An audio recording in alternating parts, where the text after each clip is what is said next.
chess-playing computer has no intuition at all. It analyzes the game using brute force. It inspects the pieces currently on the board, then calculates all options. It prunes away moves that lead to losing positions, then takes the promising ones and runs the calculations again. After doing this a few times, and looking 5 or 7 moves out, it arrives at a few powerful plays. The machine's way of thinking is fundamentally unhuman. Humans don't sit around crunching every possible move because our brains can't hold that much information at once. If you go 8 moves out in a game of chess, there are more possible games than there are stars in our galaxy. If you total up every game possible, it outnumbers the atoms in the known universe.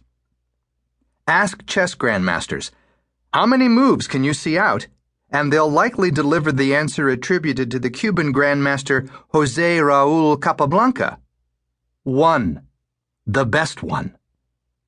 The fight between computers and humans in chess was, as Kasparov knew, ultimately about speed. Once computers could see all games roughly 7 moves out, they would wear humans down. A person might make a mistake. The computer wouldn't. Brute force wins. As he pondered Deep Blue, Kasparov mused on these different cognitive approaches. It gave him an audacious idea. What would happen if, instead of competing against one another, humans and computers collaborated? What if they played on teams together, one computer and a human facing off against another human and a computer? That way, he theorized, each might benefit from the other's peculiar powers. The computer would bring the lightning-fast, if uncreative, ability to analyze zillions of moves, while the human would bring intuition and insight, the ability to read opponents and psych them out. Together, they would form what chess players later called a centaur, a hybrid beast endowed with the strengths of each. In June 1998, Kasparov played the first public game of human-computer collaborative chess, which he dubbed Advanced Chess, against Veselin Topalov, a top-rated grandmaster. Each used a regular computer with off-the-shelf chess software and databases of hundreds of thousands of chess games, including some the best ever played. They considered what moves the computer recommended.